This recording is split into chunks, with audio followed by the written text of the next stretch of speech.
It's Gorman in the Morning with Fletcher and Ryder. Now, 92 KQRS.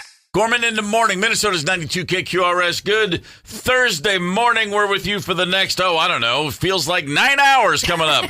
Well, for one of us anyway. Fletcher, what's happening? Holy smokes, 9 hours. Just wanted to get your attention. Oh, I see what you're saying. Yes, indeed. I'm just looking forward to an American Legion. That's what I'm looking forward to. Beautiful. Ryder, what's on your mind? You'll be whistling Symphony Doodah out of your holes. That's what's on my mind. That's what's on your mind. Two things on my mind. Good morning. Today happens to be Gorman in the Morning, show number 50. Congratulations, gentlemen. I also have the American Legion on my mind tonight, too. 5:30 can't come soon enough. Fair enough, Osseo. We're coming to you at 5:30. Number 50 in the books almost. Well, you know what? Once we start, we're in the books. We don't have to play 3 innings. We're already looking forward to 51. Can we shut the mics off and go home now? Let's do it. That'd be a hell of a 50. That really would be. I'm feeling Minnesota, though, sadly to say, so it's time for some headlines. Paul Fletcher, what do you got for me? I-94 in Minneapolis to be closed in both directions this weekend. This is I-94. That's why we're getting started. I'm telling you about it on Thursday. What? Bridge repairs, my friend. MnDOT advises, they don't even have any ideas for you. They just advise you to use alternate routes. Stay clear as the closures affects the stretch between I-35W and Huron Boulevard. So, don't go anywhere near downtown. This means I can't leave my house until they open back up. So I'll see you guys in November. Wow, that is rough. Take a bike. Yep. Mr. Brian Wilson, the pioneering producer, composer, and performer with the Beach Boys, has died at the age of 82. We found this out yesterday late morning. Wilson's musical journey began in his childhood, where he honed his skills with his brothers and developed a passion for music.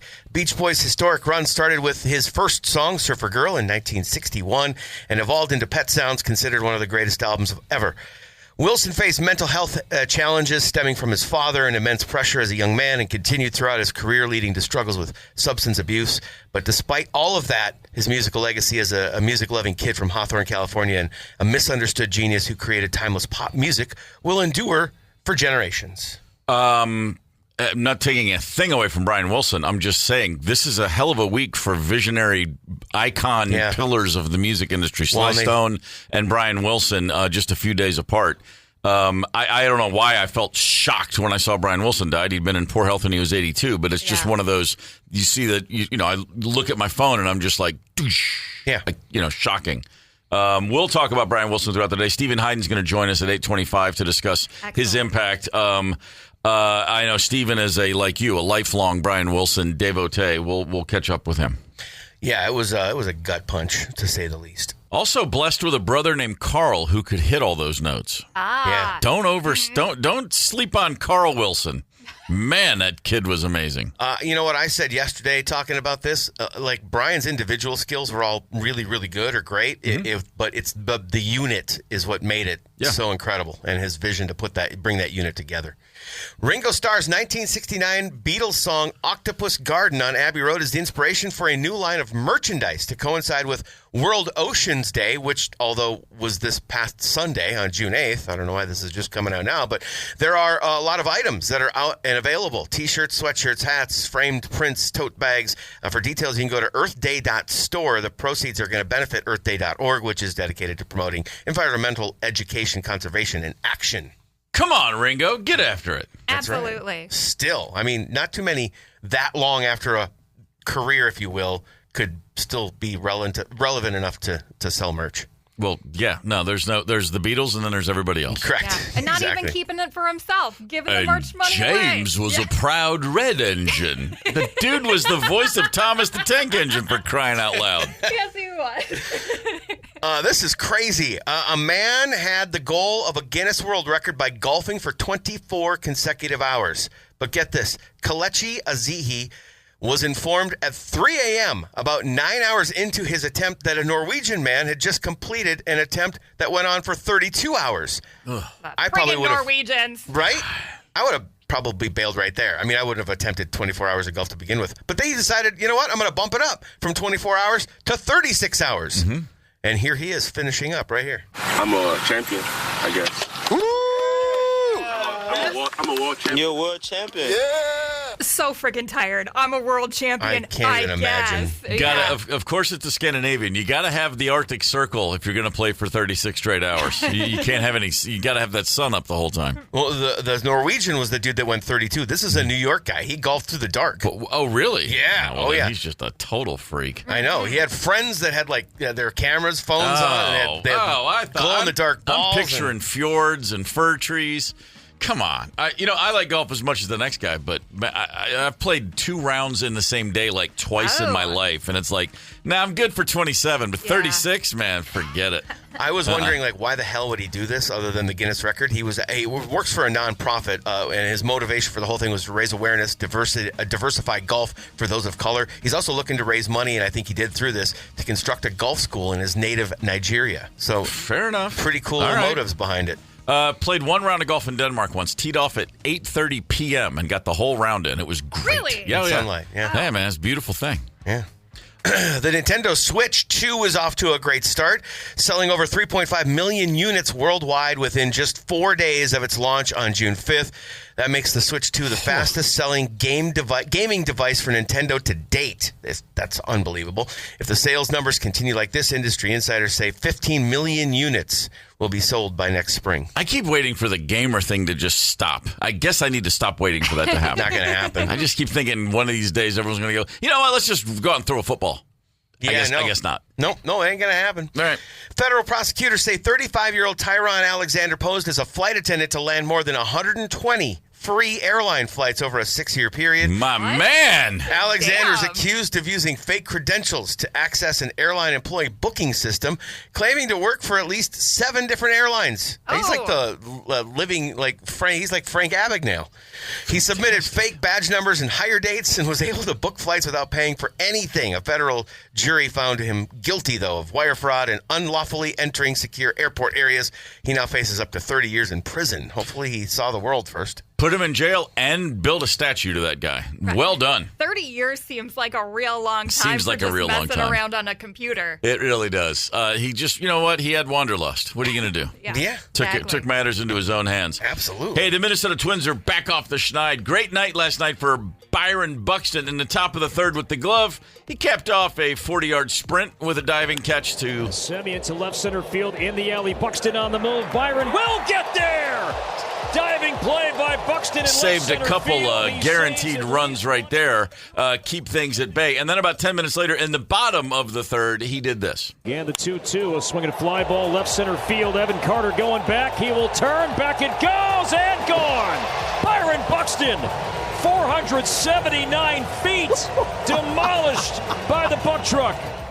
That is the, let's see, 6th longest home run ever hit in Target Field. Oh, wow. The second longest in the majors this season. It was an absolute moonshot. Nice day. Also, by the way, he hit a double, had a single, stole a base. Pretty much Byron Buxton show last night at Target Field.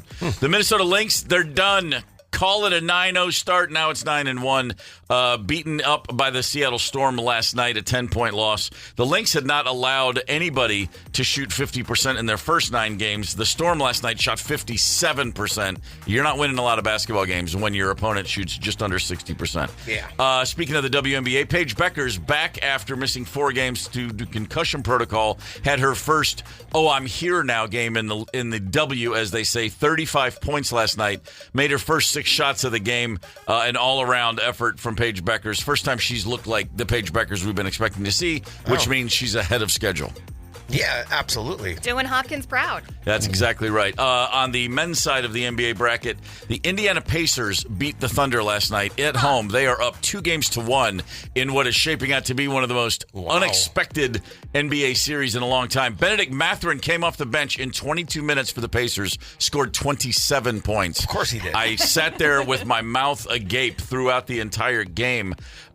Game 4 Friday night. They don't get the 2 days rest, only 1 day rest. History says the Pacers are in control. In the 41 previous NBA finals that were tied 1 apiece, the Game 3 winner goes on to win 80% of the time. Wow. I'm still calling the Thunder. Okay. Really? Yeah. You're sticking to it. Oh, yeah. Well, they've been a better team for months and months and months. I would love to see it go 7. If the Pacers win, I'll be thrilled. I love being wrong. I just think that, this has got to right it. The ship has to right itself for the Thunder at some point. NHL finally, Game 4 tonight of the Stanley Cup Finals. Florida hoping to go up 3-1 over Edmonton. Yeah, they're taking like LeBron time off in between games in this series, for crying out loud. In the, NHL series? Yeah. Hey, man, these guys are they tired. haven't played in 3 months. Let them rest. Buffalo, Minnesota. Glad to have you with us this morning. Very, very happy to know that we've got people in Buffalo doing their best to listen Buffalo. to us at the crack of dawn. The county seat of Wright County. Is that true? It is true. Go figure. All right, fair enough. Gorman in the morning. Coming right back. 92 KQRS. Streaming from 92KQRS.com. Gorman in the morning is back. 92 KQRS. Does your boss really honestly understand what you do in a day? Just think about it. Ask yourself that question. Now, we're kind of exempt, the three of us. Our boss knows exactly what we do because he gives us notes and emails and yells at us for not doing it right. What we do is real easy to tune into. You just turn on your radio, and that's what we do. Really? Sometimes he's asked some questions, and I've been like, are you not paying attention? Well, yeah. Well, I'm saying, but when he decides to, we're real easy to keep tabs on. That's true. But just by the nature of this very gig, I got to think we've all had jobs where our boss has no idea what we're actually up to. My last one. Your last one? The last radio station, they had no clue all of the stuff that I did. Oh, really? Oh, yeah. It was because, I was like constantly cutting things and like, you just do that. You just do that. You just do that. There's no way they could have known all of the things I did, or they wouldn't have kept piling on. Wow. Oh yeah. See, that's I what wore happens. About 75 hats. That's the problem with letting people know what you're good at. Then they ask you they expect it from you. No. See, I don't even I don't punch buttons. I don't do a thing here because the last thing I want is someone to say, "Steve, take care of that." Like, sorry, man, I got too much going on in my head at all times. That's to add not me. true. You just turned on 2 microphones. That's all true. By yourself. I did that, Ryder. I'm going to go ahead and say that you slide a few things under the radar around here. You're a busy go. I am. Yeah. Yeah, and I'm going to guess that if I asked our boss 6 things that I do, he'd probably get 3 or 4. Wow. Okay. All right. Yeah, but that's pretty good. I feel like the last 5 or 6, and not in radio, but just in general, I've had a pretty good grasp on what I am doing. Mm-hmm. But if I put any of them in the driver's seat and said, hey, do my job for a day because something horrible came up, clueless, they would completely fail. Yeah, I get it. So I think that's the question too. Does your boss know what you do, and could they freaking do it? I've asked myself that a lot. I've had those questions, and I mean, I'm not being funny, but like just being a member of a band, you're touring in a band. Yeah. There's not really a boss. The band is the band. We're all the boss in a sense. So we're all partners. Sure. But at the same time, it was pretty apparent none of us had any idea what it was like to do anyone else's job. Especially the drummer and the singer. That's the two that everybody thinks, you just get up there and do your thing. And it's like, no, you come here and sit here for 2 hours and keep the whole thing on the tracks. And conversely, you get out there in front without an instrument and keep 2,000 or 3,000 people's focus on you. Everybody else can kind of get away with it. Like you just playing. If you're bored, you can just put on get a look on your face that says, I'm in the middle of an amazing solo, and you can fake it. No, the drummer and the singer, that's the two guys that like people think you can do it. It's like, yeah, get back to me on that one, Chief. Don't think so. How much does the tour manager boss around off stage? Like, sure. Day to day, there's a certain amount of boss element there, right? Just herding cats, yeah, absolutely. Yeah. So there's a person when the person that slides the piece of paper, back when we used to use paper and we didn't have phones, the paper that comes under your door in the hotel every day, the person that you wake up and you look at it and it tells you, that's the most important bit of information you'll get. It's like it tells you the agenda for the day, the whole day schedule laid out. You would have been a great tour manager. It's just like, here you go, blah blah blah blah blah blah blah, and man, if there's a day when you wake up and you don't see that piece of paper, you're like, well, where's the paper? Panic. What's happening? I need this. I can't think for myself. Yeah. I can't imagine what's going to happen today, even though it's just like every other day because we live in a hamster wheel. Yeah, very important. There's some adjustment too after when you're done doing that, right? Because you don't think for yourself. You're not setting up a schedule yourself, and it sounds funny or silly, but you're told where to be and what to do. You know what I mean? Your whole career. We did 20 straight months on the road when the first album came out. 20 months. And when I flew home, and it was October 91, and the day I got home, flew home on a Sunday, that Monday I woke up, and Rosemary and I were already living together, and we just had her car. Yes. So I drove her to work that morning so that I could have a car, and you know what I did? I just used it to drive. just to be in control of wherever I wanted to go. I hadn't driven a car in like a year and a half. I was like, this is great. I could just go where I want. I don't have anything to do. I have nowhere to be. And I'm not sitting in a vehicle that someone else is driving. Yeah. And I thought that was the great. I mean, within about 3 hours, I was like, okay, I'm back. Yeah. But it was very important to me to just drive a car. That's how far removed from your own life you feel like when you're in the touring hamster wheel. Most employees, for the record, do feel like their boss has really no idea how much. Like what you said, they don't know what I'm really doing. They can tell you what I'm doing, but they don't know how much of it I'm doing. They don't know how hard I'm working. Most people do feel undervalued by leadership. Got to chirp. You know what I mean? The squeaky wheel gets the grease, as they say. Yeah. Just just say it. I don't have to be a jerk about it, but just make sure they know, because you know what? If I were a boss, the last thing I'd be doing is paying attention to what the people underneath me were doing. I mean, I'm sorry. We all have enough on our minds. This is just kind of how it works. And they have their own things that they need to do. That's what I'm saying. Yeah, 100%. It depends on who your boss is. I mean, I know ours does, but I've worked for some who do not. Sure. We do have another good. This is interesting to me. Google. What are you Googling most in a day? What are your kids Googling about you most in a day? Do you actually want to know what kids are Googling about adults? I don't know if I do. It doesn't matter, because you're going to find out. It's Gorman in the Morning with Fletcher and Ryder, 92 KQRS. Gorman in the Morning, Minnesota's 92 KQRS. That's my freshman year of college right there in 4 minutes. Oh, yeah? Burning down the house, man. That was everywhere. That was everything going on. Come on. Me playing the video game Karate Champ. 1 quarter, 60 minutes. God, it's so I was good. undefeated. Nice. That and track and field, where you hit the buttons and run faster and faster, and then do the hurdles and the hammer throw. Yeah. Come on, man. Sure. Get outside, Steve. Get outside. That was when it was all happening. There was no getting outside. It just took 25 cents, and then you played one game, and then you went outside. Yeah. You couldn't take it home with you. Oh, man. Oh, come on. So The fun. arcade days were great. They were. Back then, I was 18 and thought I was an adult, and I was anything but. I was just a child. Yeah. More so than most when I look back, to be completely fair. Yeah.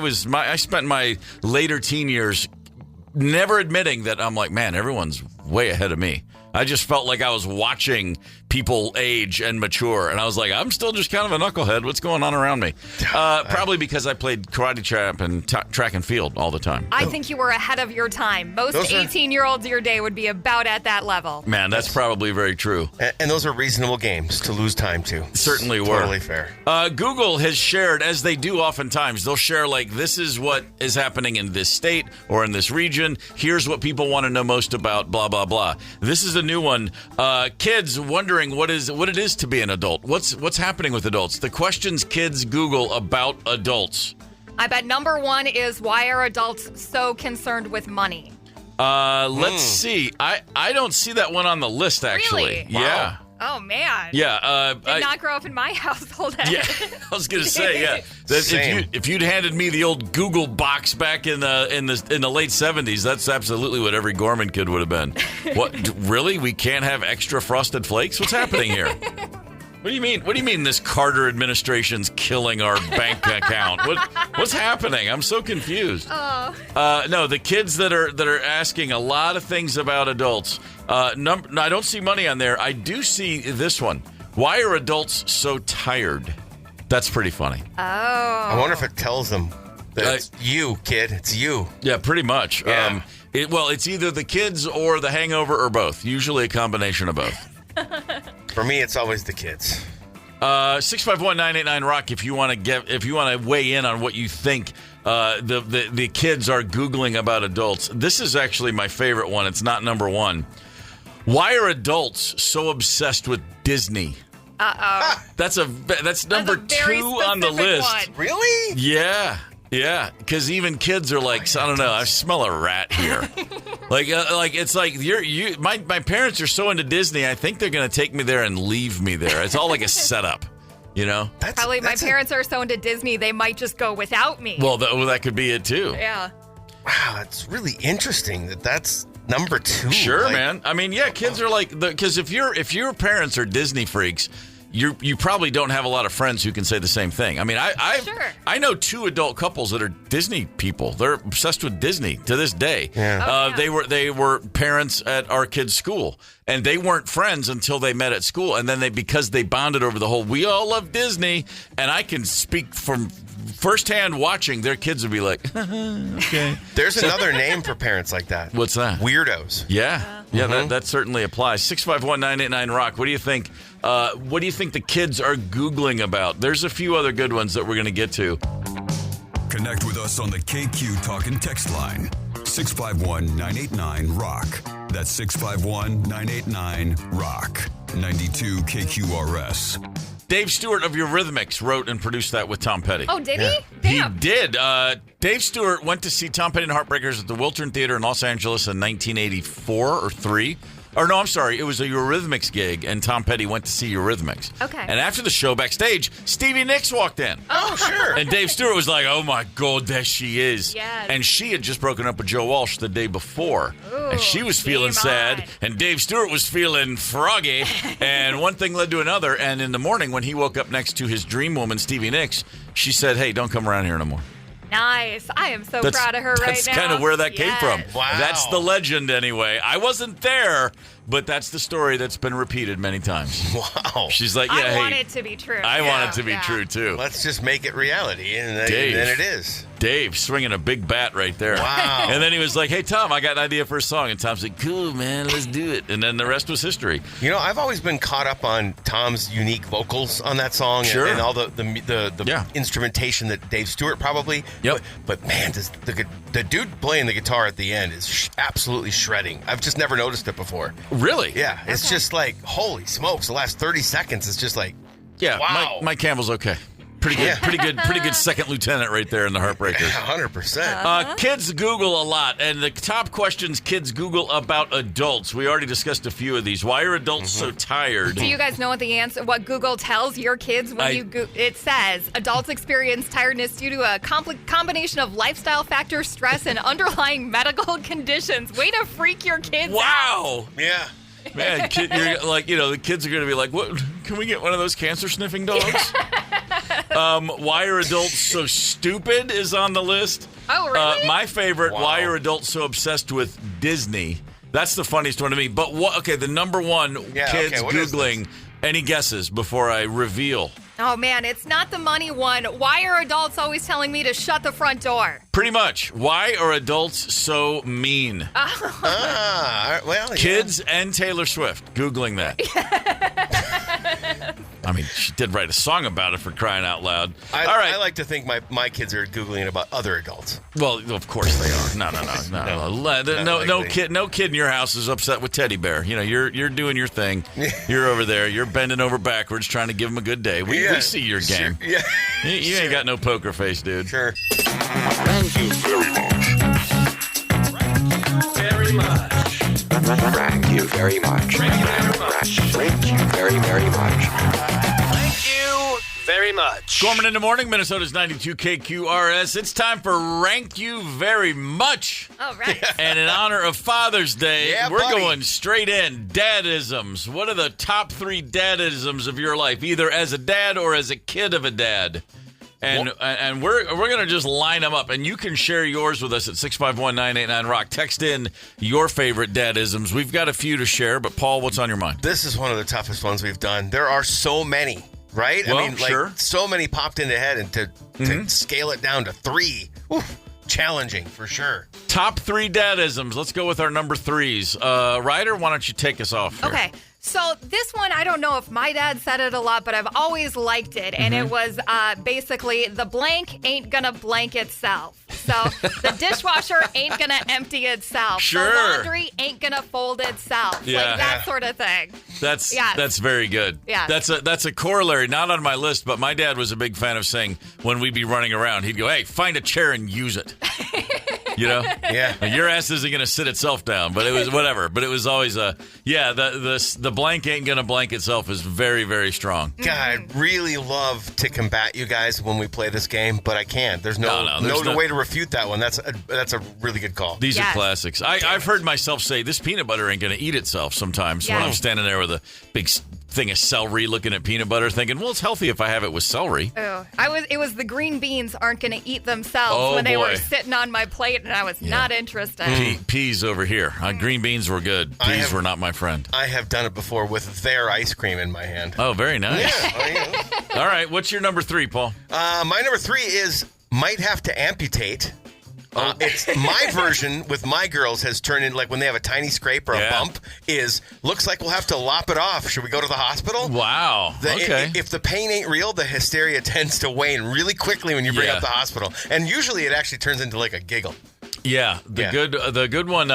These are all reminding me of ones I hadn't thought of. If there was a fall in the house, either of my parents would say, "Oh my God, is the floor okay?" And it would just be like, "Oh, that's kind of funny," it'd take off the edge.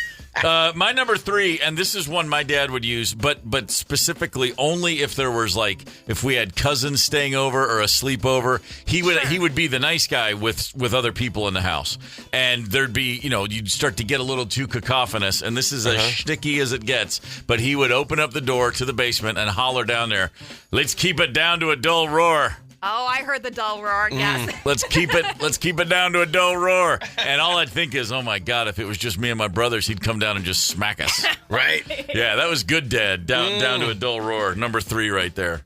Well, you got to change techniques when we have friends over. Oh, it's very clearly. Yeah, I mean, but we would always, really? My subconscious would tell me though too, so he knows he's not cool. Oh, okay, all right, fair enough. I'm going to share one text, and then we'll get on to our number 2s. Terry texted, "My dad's been gone for 10 years now. I was a challenge occasionally, and he would say, 'I'm going to kick you so hard you'll end up in next week.'" Oh, it's Terry. Pretty strong. Yes. That's a good one. I wonder stuff. if Terry uses that on their own kids. Let's hope so. Yes. All right, Ryder, what's your number 2? Number 2, and this one I didn't know wasn't something that originated from my dad until just earlier this year, but frequently he would say, "Bingo, must be in the front row." And I had no idea that was a Bob Uecker quote until Bob died in January. Oh, no. Wow. No idea. That's that's one of the... I was like, why the freak is he always saying it? That doesn't make any sense. I might be wrong, but I think that's the first Miller Lite ad Bob Uecker did. That's from the very first one. Yeah. Yeah. I didn't know Bingo. that. I've never heard that one, even must now. be in the front row. Must be in the front row. What the hell are you talking about, that's great. man? That's hilarious. All right, Fletcher, number 2. Oh, my God. The number of times I heard my dad say this one, "I wasn't sleeping. I was just resting my eyes." Oh, really? Oh, my God. My dad had the incredible ability to doze off almost anywhere. Yeah. Most notably during sermons in church. Oh, sure. I wasn't sleeping. I was just resting my eyes. Because back in the day, Mom would get angry about that. Mm-hmm. If he fall asleep in the pew. My dad never fell asleep because, he was just too paranoid. But I did. I was raised to fall asleep at the drop of a hat. I wasn't raised to. I just taught myself, I guess. Nice work. But my dad did tell me once. He said I said that I'd fallen asleep in school, and there's that thing of I was resting my eyes, and he said, he goes, "If you're gonna take a nap, always put your head down on the desk, and when the teacher busts you, just lift your head and say Amen."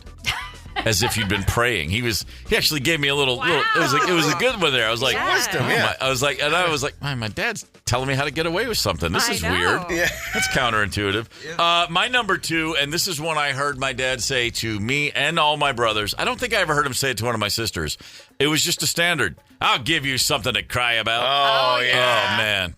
That was a rough one. That's an all-timer right there. That's a top 10 all-timer. Yeah, I heard that one too. Yeah, he was real happy to let us know whatever we're crying about right now is nowhere near what we'll be crying about if we don't stop crying.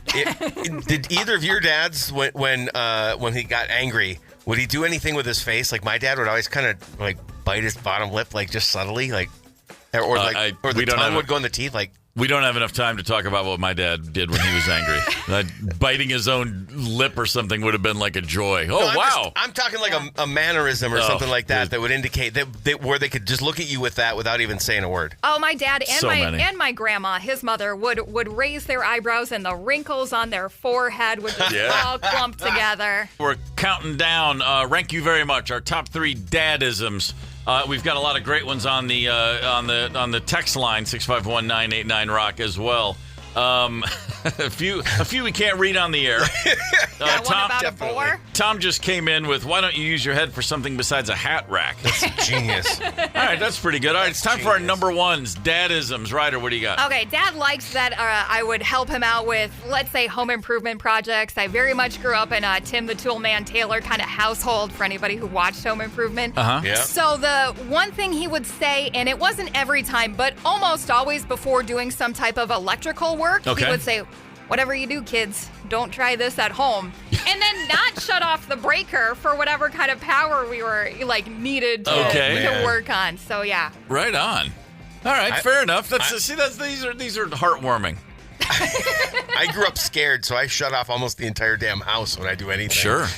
Oh, I'm always terrified of electricity. Really? Oh, I will turn off a breaker before doing just about anything. I got a buddy who's an electrician, and he's like, if you have to go turn the breaker off, you probably shouldn't be doing the project in the first place. Fair enough. He's right. Yeah. Yeah. One of the reasons I married Rosemary is because her dad and her brothers are all electricians, like union electricians. I was like, all right, I'm safe with her. Nice. That's where it's at right there. Give All us right. your number one, Paul. My number one is don't make me turn this car around. Although my dad's version was don't make me pull this car over. You guys want to get out and walk? This happened often on our 6-hour drives to Roseau, and he actually did it once. He made us get. Oh yeah, we were in the middle of nowhere. Got out. I mean, he only drove a couple hundred feet, but it was enough to get my brother and me to shut up the rest of the drive. Oh, wow. Yeah. The Don was happy to just use his rearview mirror as a periscope and put the arm over the seat, left hand on the steering wheel, right arm punching backwards to smack somebody in the back seat. No, there was no pulling over. We have a schedule to keep, but I'll smack you while I'm driving. Yeah. My number one. Fat, drunk, and stupid is no way to go through. No, wait, no, sorry. That's Dean Wormer from Animal House. That wasn't my dad. What? No, my dad's number one. You want a democracy? Walk out the door. This is not a democracy. Wow. Oh, yeah. On the rare occasion, but every time he said that, it was like the house would shake. Like, well, I thought this was America. It would be like, yeah, not inside this house, Jack. Walk down the street if you want a democracy. Wow. Yeah. I also propose that we vote on things sometimes and got the response back we do not live in a democracy here. 100%. No, it was rare. I mean, the few times people would suggest, like, well, Dad, you're the only one who thinks that way. It'd be like, I can't believe you said that out loud. No, what the hell's happening? The math certainly checks out on everything you said about your dad on that one being number one. Man, make no mistake about it. All right, there's your Dad-isms on your Rank You Very Much. You can still hit us up. Share your text with us, 651-989-ROCK. Gorman in the morning. Coming right back. 92 KQRS. Streaming from 92KQRS.com. Gorman in the morning is back. 92 KQRS. Gorman in the morning on Minnesota's 92 KQRS. God only knows, one of the few perfect songs ever written. There's a handful, and that is certainly on the short list. Brian Wilson died yesterday at 82 years old. And I thought we'd have our buddy Steven Hyden call in today to discuss this very thing. Steven Hyden, a great music writer, a man still doing the Lord's work and writing about music on a regular basis, and a good friend of mine. Good morning, brother. Good morning. It's a very sad week, isn't it? It really is an astounding week. Sly Stone, and then yesterday, Brian Wilson. I thought of you yesterday first when I heard the news, and then you wrote a piece for Uprocks. Thrown right into work mode, but also you were very much mourning yourself. Before we talk about Brian's legacy on the world, when did Brian Wilson become such a big part of your life? You know, I feel like Brian Wilson's music has always been a part of my life. Mm-hmm. I can't really remember a moment where I didn't know the Beach Boys music. I mean, it was like the first concert I went to. I saw them in like 87 when I was 9 years old. And it's just always been there. And that's like when someone like this passes, you think about the person, but you also think about, like, this has been like a fixture of my life, like, for so long, and now they're gone. Yeah, sure. I mean, and Brian Wilson, the person, Brian Wilson, the music, they're sort of impossible to separate. So much pain and suffering and so much beauty from the same source. I mean, he is truly a bit of he's a unique character, if nothing else, for that reason. Such an intense life he lived. Yeah, I feel like, you know, when we talk about, you know, these tragic stories in music history, you know, that people revisit and they retell them almost like they're mythological stories. You know, like Brian Wilson, is the originator of that, I think, in a lot of ways. Like, even before, like, someone like Syd Barrett or any of these other sort of reclusive people, like Brian Wilson, you know, like, he retired from the road when he was, like, 22 years old because he had a nervous breakdown, and then he went into the studio and made Pet Sounds, and yeah, it's such a part of, like, rock lore, you know, that he's been a part of. Steven, so you just mentioned Pet Sounds. The album that everybody justifiably points to first, that record came out in 1966. There'd never been anything like it, I mean, up until that point. But at the time, correct me if I'm wrong, it wasn't immediately appreciated by critics or fans. Yeah, I mean, it was a record. It's funny to talk about it because, you know, people say it's this, you know, challenging, you know, sort of divergence from, like, the Beach Boys formula, which it was. But it is a record that had hits. It had, you know, Wouldn't It Be Nice, God Only Knows, Sleep John B. It's not like a totally inaccessible album. But I think what it did was it established the standard where you could be a great artist who was very successful, but you could also follow your own muse and do something that was maybe, you know, a little more introspective and sadder and more ambitious musically. And, you know, this is like before Sgt. Pepper's, you know, I mean, like, this is the record that, like, inspired the Beatles. Like, that's how elemental that album is. It's kind of hard to, you know, even wrap your head around in a lot of ways. Yeah, very true right there. We're talking with Steven Hyden about the legacy and the life and the music, most importantly, of Brian Wilson. I've had a lot of talks with musicians, as I'm sure you have, Steven. And the story's almost always the same. Yeah, I didn't really get it, and then finally I sat down with Pet Sounds, and then holy crap, it all made sense to me. It's usually a pretty transcendent moment, and no shortage of musicians who are making music right now, generations later, are still tipping their cap, whether they know it or not, on a daily basis to what Brian Wilson did. Yeah, I mean, Pet Sounds is definitely the kind of album where you can hear a lot of artists that love that record and are trying to emulate it. But then there's also artists who maybe have never even listened to the Beach Boys, right? But they're still sort of following the example of Brian Wilson being this auteur who just followed his own sort of voice and did what he wanted to do no matter the circumstances. And I think it's going to always be an inspiration for people in that regard. Hey, Steven, I'm Paul Fletcher, and we're sort of, I guess, soul brothers in a way, because as you described the way you discovered the Beach Boys, you pretty much were describing me. It goes back to since, I mean, as long as I can remember. In fact, I was probably listening to Beach Boys and Brian's music before I can remember. Right. I'm just curious, like, to maybe take a little lighter note and get more insight on you. What was your entry point song? What was the first thing you heard where you just, like, blew your mind? Oh man, I mean, it's funny because, again, like I said, like I feel like, you know, just being with my parents, listening to, like, oldies radio as a kid, like I feel like I just heard these songs so early on, and you know, we always talk about Pet Sounds and Smile, these really ambitious records, but, like, even like the early songs, like Don't Worry Baby or I Get Around. I mean, I think those were probably the first songs I ever heard. Those are incredible songs. I mean, I was listening to them yesterday. I probably heard them like a million times. And yet I can still appreciate them as just genius, like, pop rock songwriting. I mean, there are songs as good as that, but I don't think there's songs better than that. Like, that is kind of like the gold standard, I think, for that kind of songwriting. You know, I grew up in a house, it was Beatles and Stones, and everything else was, you know, forget everything else. You know, my brothers and I arguing. Beach Boys were like an afterthought. I didn't have a sibling that cared, so I grew up not listening to them. Endless Summer, when did that come out? 76, probably? That was right. Like the greatest hits. That was the first time I ever heard those songs, like, in the context of not just on the radio, actually putting the needle down. And I remember begrudgingly myself going, it's actually pretty good.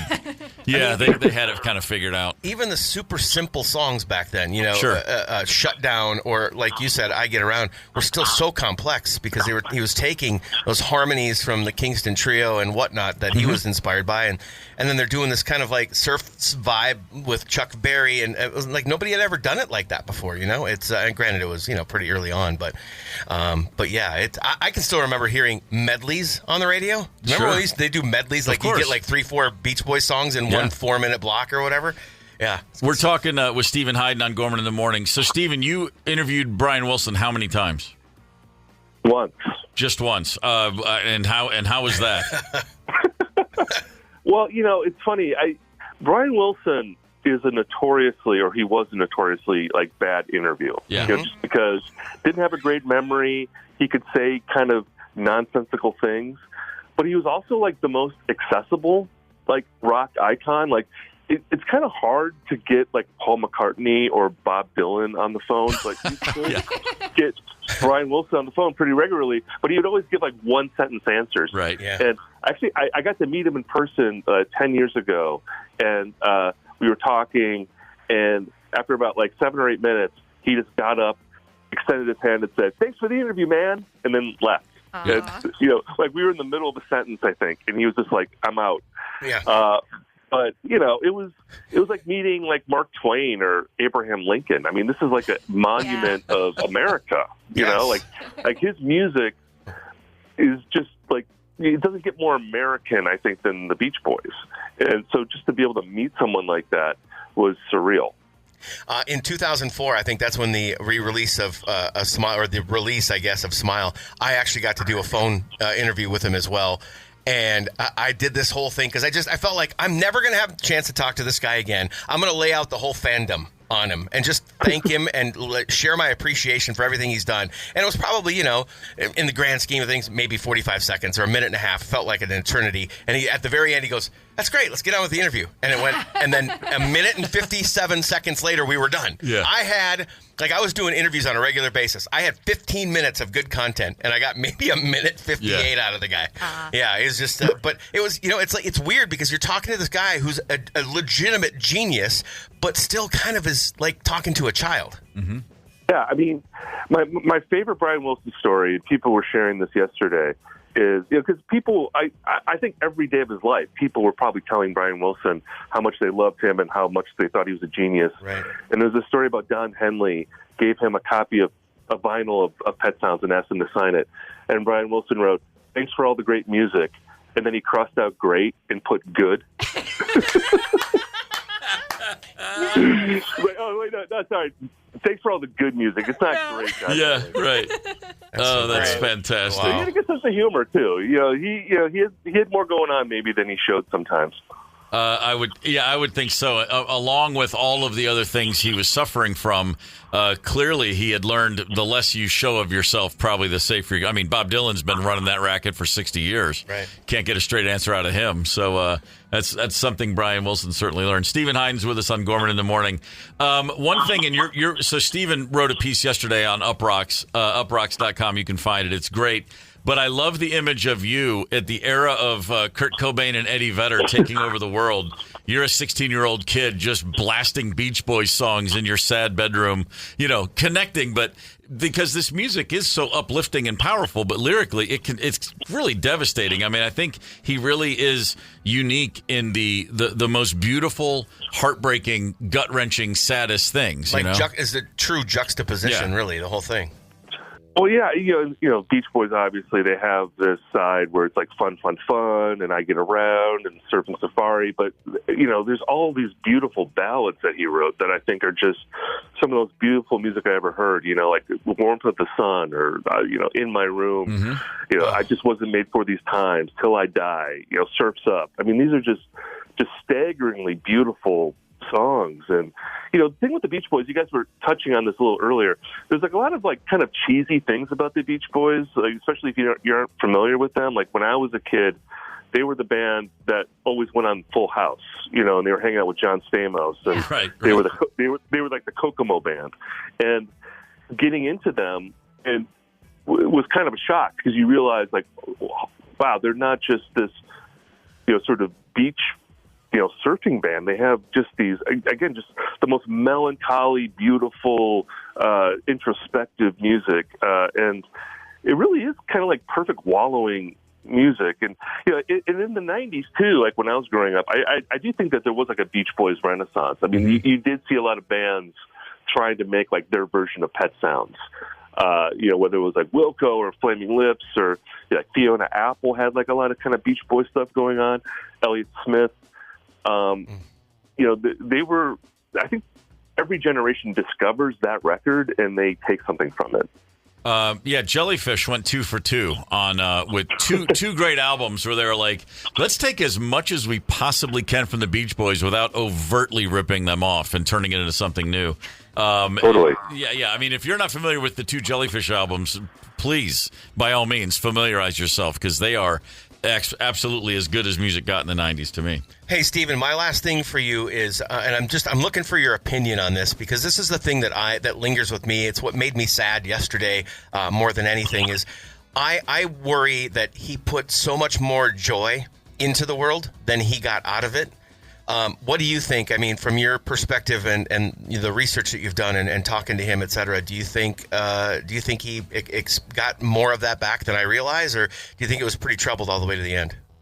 No, I'm not sure what his final years were like. I mean, his wife died fairly recently, which I'm sure was hard for him, and he was ill, obviously. But like I saw Brian Wilson live, and anytime you hear about like him performing live, it's like the most supportive environment. Like it was such people just loved Brian Wilson, and like I was saying earlier, I think every room that he walked into for like the past 30, 40 years, it was like a standing ovation every time. I mean, there was so much adoration for him from like just normal fans to like the biggest music icons. I can't think of anyone who doesn't revere Brian Wilson.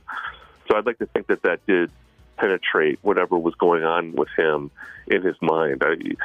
Because again, I mean, that music, like who doesn't like Pet Sounds? Like everyone loves Pet Sounds. In a world where we can't agree on anything, I think we can agree that Brian Wilson was a genius. I'm not hearing any dissenting voices on that. Sure, no question about it. As Steven Hyden wrote yesterday, the problem is it's impossible to sum up his impact on modern music. He wrote, it's like trying to explain the impact of water or oxygen on modern music. His influence is so vast and all-encompassing that mere words cannot do it justice. And that has been echoed, as you just said, repeatedly. You're not going to hear a single dissenting vote on that. Steven, thanks for calling in and taking the time, man. My pleasure, guys. Thank you so much. Take care. See ya. Brian Wilson, gone at 82, and thankfully, because we live in the future, we can listen to his music all the time, anytime we want, from a variety of sources. Nonstop.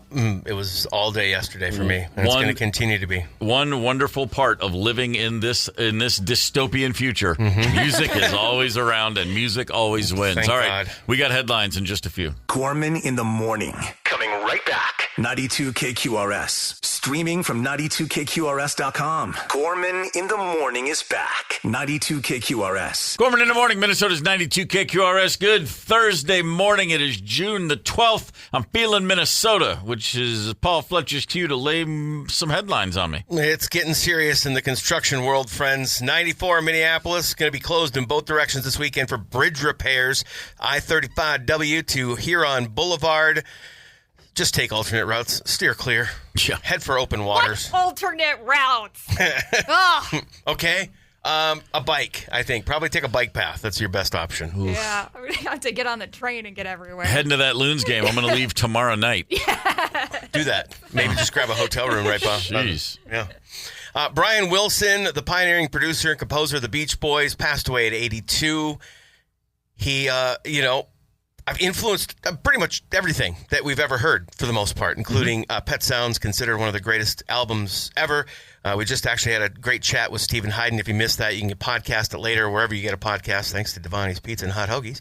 I love that plug, bro. Nice. Yeah. Wilson faced lots of mental challenges as well as drug abuse throughout his career. But despite those personal struggles, certainly created a legacy that will live on and endure for generations. He most certainly did. Rest easy. A guy whose life wasn't easy. Hopefully he's got some peace now. Yeah. Absolutely. Hopefully the peace and joy he gave all to us he's experiencing now. Nirvana's video for Smells Like Teen Spirit has surpassed 2 billion views on YouTube.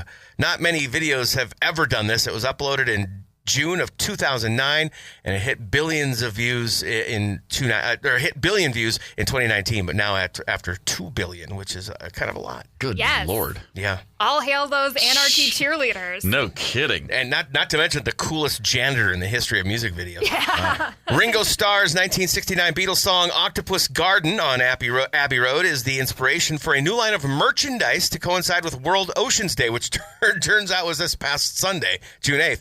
But among Among the items you grab shirts, you can get sweatshirts, hats, framed prints, tote bags, and details, in fact, are at earthday.store, but proceeds benefit earthday.org, which is dedicated, of course, I'm sure you've heard of it, promoting environmental education, conservation, and action. Way to go, Ringo. Yeah, every day should be Ocean Day. That stuff's pretty freaking important. It really is.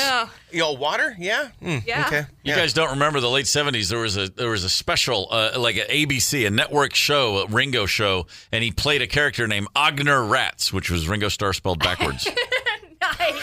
I'm not making it up. No, I believe you. Oh, yeah. 70s were lit, y'all. Yeah. But this seems just a dude had had fun with his life, man. It seems like, anyway. Oh, what are you kidding? Caveman? Come on, that's all you need to say. Yeah, that's what I'm saying. The Twins had a fun night last night at Target Field. They beat the Rangers 6-2. Byron Buxton in the top of the third had a diving catch in center field to save 2 runs for the Rangers, and then followed up in the bottom of the third with a monumental home run. Let's take a listen to these guys describing what they're seeing. And the 2-2, a swinging fly ball left center field. Evan Carter going back. He will turn. Back it goes and gone. Byron Buxton. 479 feet, demolished by the buck truck. 479 feet. That's the second longest home run hit in the majors this season. That is the 6th all-time longest home run in Target Field's 16-year history. Yeah. Nice shot, dude. The Twins seem to be lobbying pretty hard on Twitter for him to go to the All-Star game. And why wouldn't they? Well, because I don't want to even say it. I don't even want to say it. The All-Star game was here in 2014. And I was doing Steve Gorman Sports, and we were going to come up for the All-Star game, and I messed my back up and couldn't go. Oh, bummer. I just hadn't thought about that one in years. I was all set to go, and then, oops, lower back went out. Not a lot of fun. I'm glad you can make it to Target Field damn near any time you want now. It's a nice walk. It's an easy walk. Yeah. I love it myself. And your back won't act up. No, not at all. The Minnesota Lynx are no longer perfect. They are now 9-1, which is still pretty darn good. They lost in Seattle last night. The Seattle Storm shot 60% from the floor, which is generally speaking a recipe for a loss. That's quite all right. Again, 9-1 is a heck of a way to start the season. Paige Beckers came back after missing 4 games due to concussion protocol and an illness. 4 games out for the Dallas Wings. She hit the court last night for her first big night in the WNBA. 35 points scored. Paige has figured it out. Safe to say. Go Hopkins. Maybe that rest is just what she needed. And the other side of the NBA, the men's bracket, if you will, the Indiana Pacers somehow have a 2-1 lead over the Oklahoma City Thunder. The Thunder down 2-1, still a heavy favorite to win the series. Vegas tends to know what they're doing, but I, for one, I'd love nothing more than to be proven wrong. I love being wrong about sports. It means I'm learning something, and I've overlooked these Pacers completely until the playoffs started. I was not paying attention at all during the regular season. They have been a wonderful surprise, I imagine, for many a basketball fan who's watching this series. The Stanley Cup Finals continue tonight. Game 4, Florida hoping to take a 3-1 lead over Edmonton. And you don't think so? No, Edmonton's going to even it up. All right. I hope so. They will. You know what? And here's the thing about being wrong. Like in that case or OKC, there's always more drama. It's always better entertainment when we're wrong. So Eden Prairie, good to have you with us this morning. Come on, Eden Prairie. Hell yeah, Eden Prairie. Take a bow, Eden Prairie. Air just is better in Eden Prairie. And the water and everything's just better in Eden Prairie. That's what they tell me. In a few minutes, we're hoping to have a conversation with a guy named Mike Corey. He hosts the popular podcast Against the Odds, and there's a book out now available. Basically, how to survive all the stupid stuff we find ourselves in. Bear attacks, snake attacks, earthquakes, whatever you need. This guy's going to tell you how to get out of it. I know that Lake Nokomis isn't big enough that I'd ever actually be stranded and starving to death, but what if I do get lost at sea? You never know. He should be able to help us out. Do you ever stand at the shore of Lake Nokomis and think, what if the water receded really quickly and there was a Lake Sami coming my way? I guess tsunamis really don't hit lakes very often. Have you thought that? I think that every time I look at any large body of water.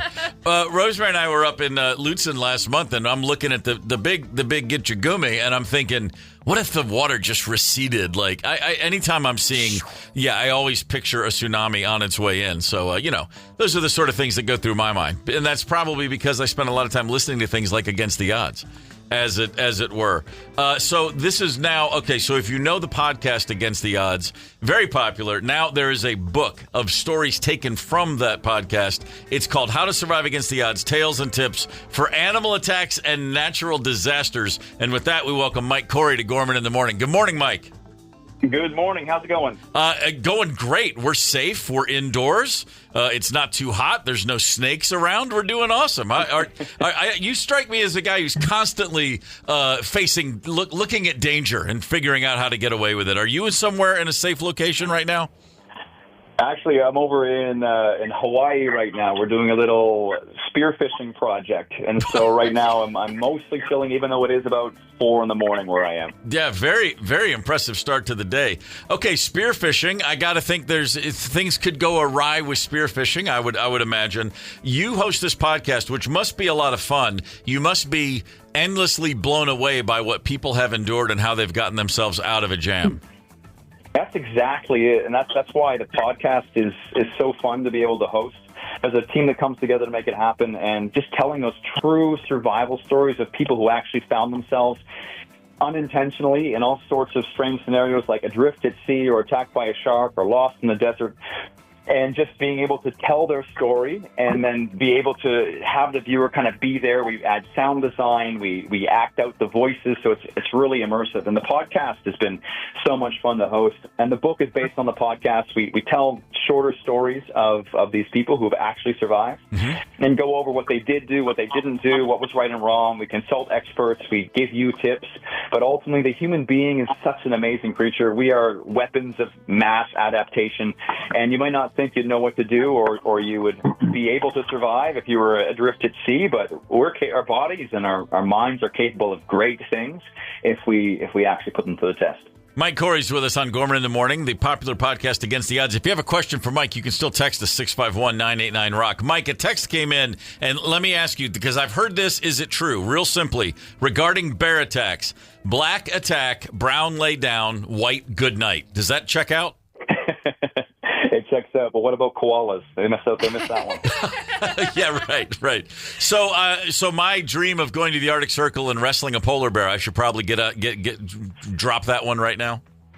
I would say go to the gym for a good 20, 30 years, and then maybe you'll stand a chance, but probably not. I think it's just good night. Is that what it was? White good night? White good night. So, but with bear attacks, though, how do you know when a bear's bluffing and how he's actually coming your way?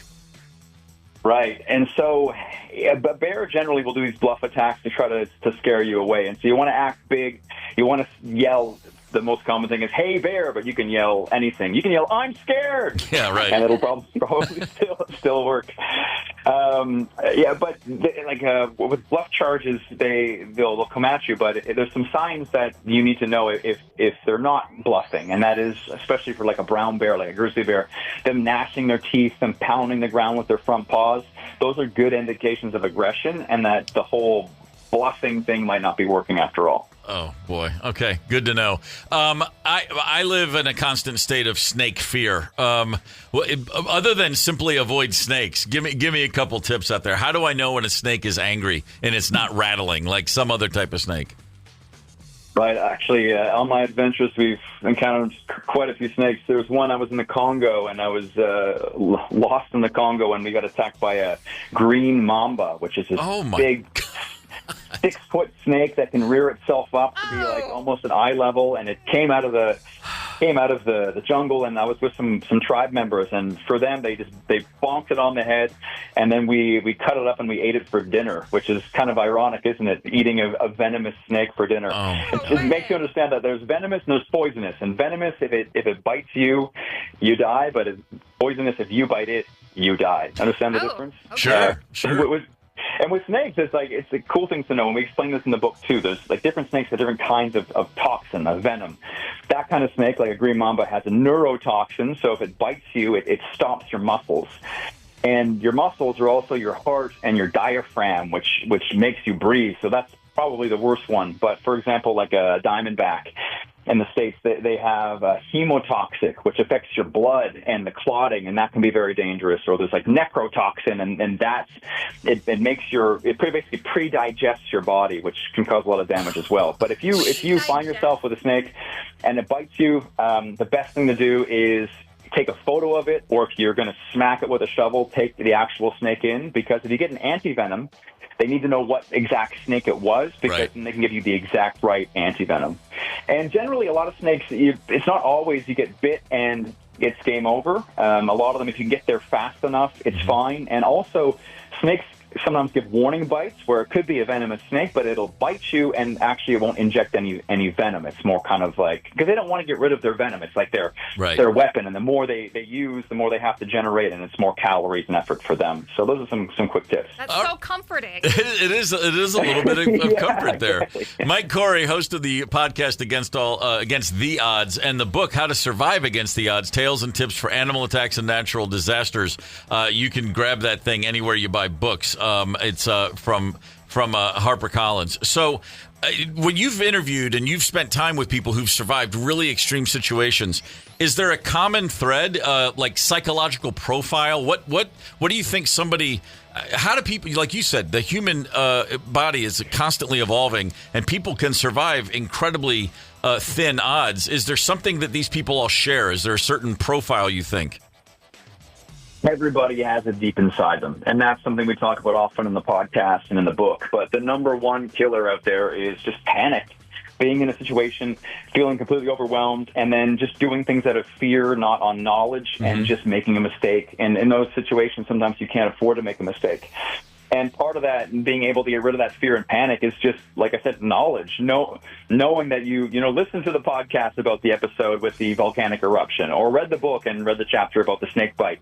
And so then knowing what you have to do is really the number one defense. And then that gets rid of the panic. Because maybe you'll panic for a second, but you're like, okay, no, I know this.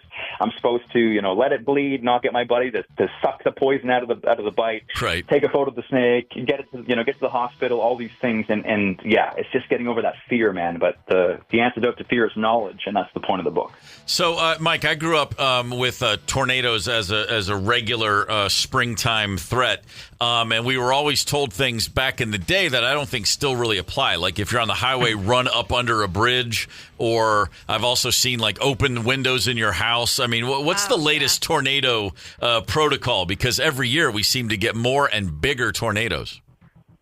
Yeah, in tornadoes, one of the main things is just the debris flying around, right? So if you're in your house, making sure you're in a room where there's not things that can fly off the wall or glass that can break and lacerate you and break your bones, finding some kind of like bunker-style scenario. Like even then, people used to say hide in bathtubs because they think it's safe, but most bathtubs aren't made of metal. They're made of plastic or fiberglass or something, and when debris is flying around, it can go right through those things too. So that's the thing to keep in mind. People don't always understand that it's the debris that kills most people, spinning around at high speeds. So being able to find a spot in your house to shelter is most important there.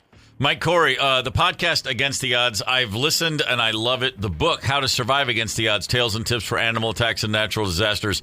Mike, all the best. It's funny to say, hey, have a good time in Hawaii. Yeah. I imagine that's kind of going to take care of itself, but we appreciate you getting up before the crack of dawn out there and calling us. Thanks, man. My pleasure, guys. Thanks so much. All right, see ya.